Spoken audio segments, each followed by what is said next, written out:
when I talk to other feminists about the men's rights movement, they always say, well, you have to admit, though, that women have been more discriminated against. No.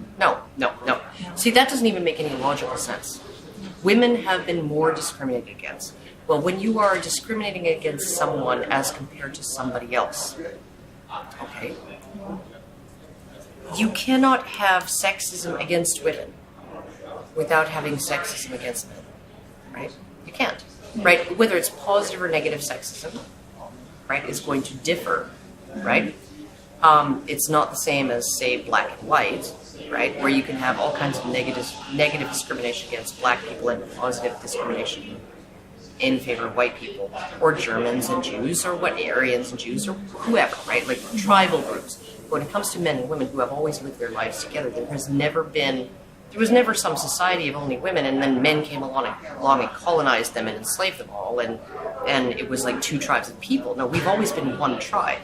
There's no tribalism between men and women in that way.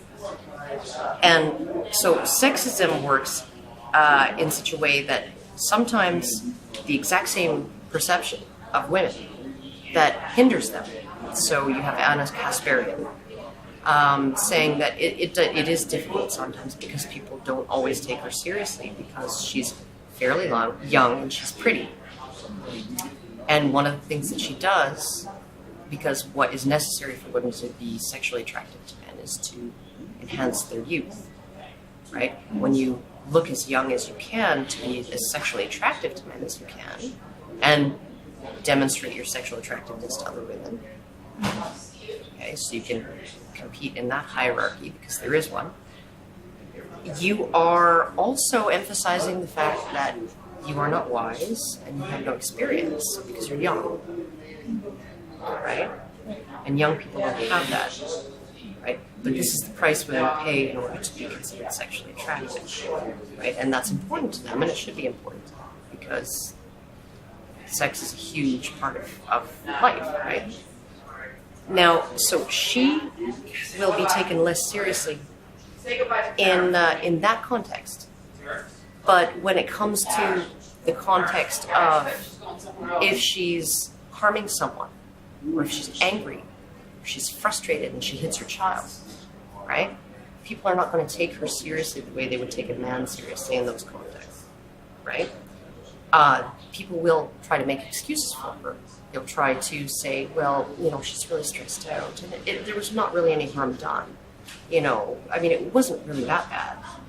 And they've done studies that have shown that people witnessing the exact same actions, right?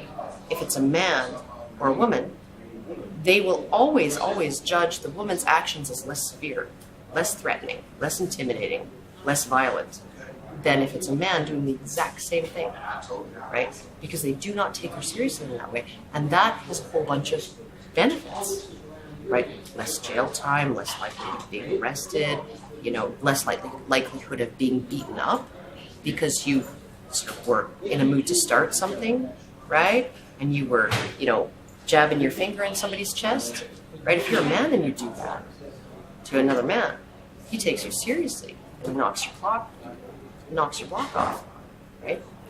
If you're a woman, you can get away with it because you aren't taken seriously that way, and so it protects women from a lot of harm, right?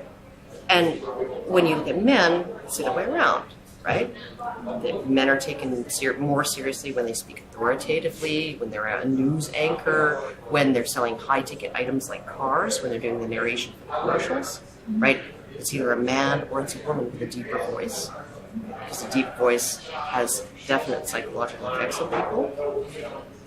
And so you have these different ways that men and women are viewed that can play out as positives or negatives depending on the context, right?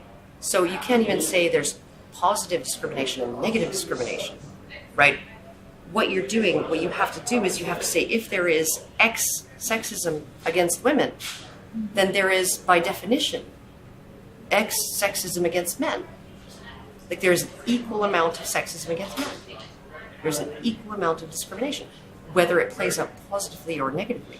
Look at how we think men are capable and self-sufficient. We think they're so capable and self-sufficient that we can discriminate against them under the law with affirmative action for women, right?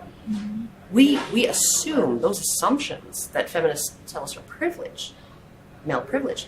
We assume that men are so awesome that they aren't going to hurt if they don't get the job, right? They're not going to suffer if they don't get that job, right? And so it's okay to discriminate against them by law and discriminate in favor of women because, as feminists would describe it, we see women as so incapable, which is negative, except we're willing to give them benefits because we see them that way. And I'm just playing devil's advocate here because I know you're good at countering.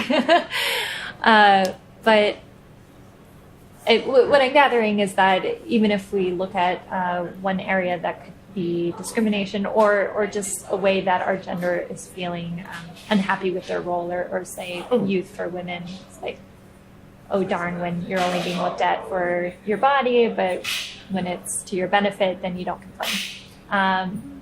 So I understand that, but when we look at rights, I mean, there are many countries, not many, but there are some countries that deny girls the ability to get an education.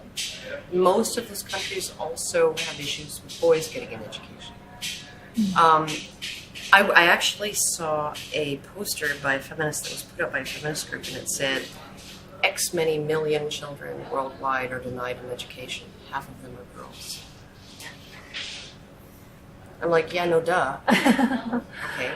Look at Boko Haram. I mean, you must have heard. Yeah.